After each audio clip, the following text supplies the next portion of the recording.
अब moving average में हमने ऑड वाला तो कर लिया, अब अगर इवन वाला हो तो कैसे करना है, मतलब 4 ईयरली मूविंग एवरेज है, पहले जो क्वेश्चन किया आपने 3, 5 ऑड ईयर थे मूविंग एवरेज में, अब इवन ईयर है। अब इवन ईयर में कैसे करना है आपको, इवन ईयर में आपने समझना है तरीका वही है 4 ईयरली मूविंग एवरेज, लेकिन फर्क क्या है 1 2 3 4, 4 ईयर का जब आप टोटल करोगे तो सेंटर आएगा यहां पे, 2 ईयर ऊपर 2 ईयर नीचे, सेंटर आएगा यहां बीच में, तो 22 प्लस 28 24 प्लस 30 डिवाइडेड बाय 4। ठीक है जी, फिर यहां से शुरू हो जाएंगे 28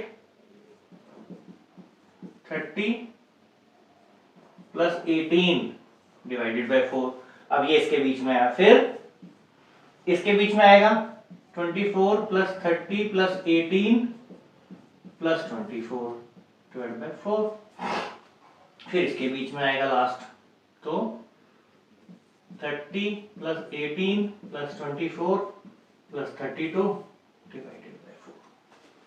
अब ये कॉलम आ गया आपका, पर ये आपका फाइनल आंसर नहीं है। क्यों? ये जो है ये किसी भी ईयर के सामने नहीं आई है वैल्यू।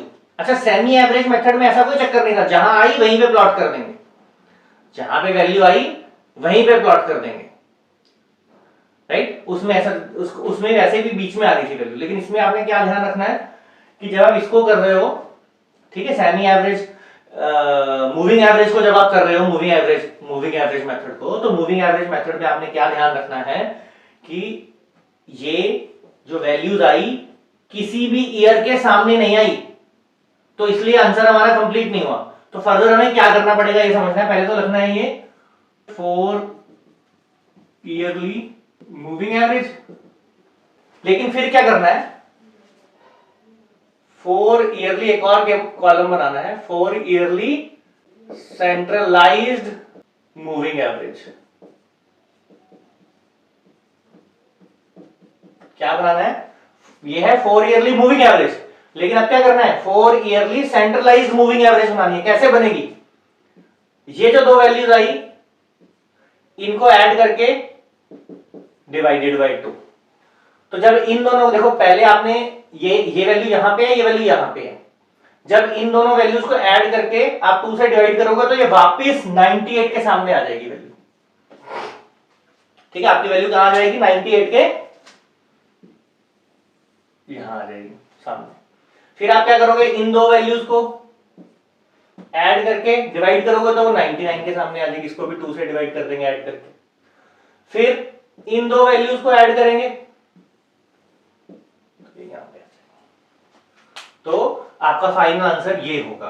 मींस ये जो वैल्यूज आई, जितनी भी आपकी वैल्यूज आई, इन दोनों को ऐड करो 2 से डिवाइड कर दो यहां आ जाएगा, इन दोनों को ऐड करो 2 से डिवाइड कर दो यहां आ जाएगा, इन दोनों को ऐड करो 2 से डिवाइड करो यहां आ जाएगा। तो ये आपकी फाइनल ट्रेंड वैल्यूज आएंगी किसमें, 4 ईयरली मूविंग एवरेज में।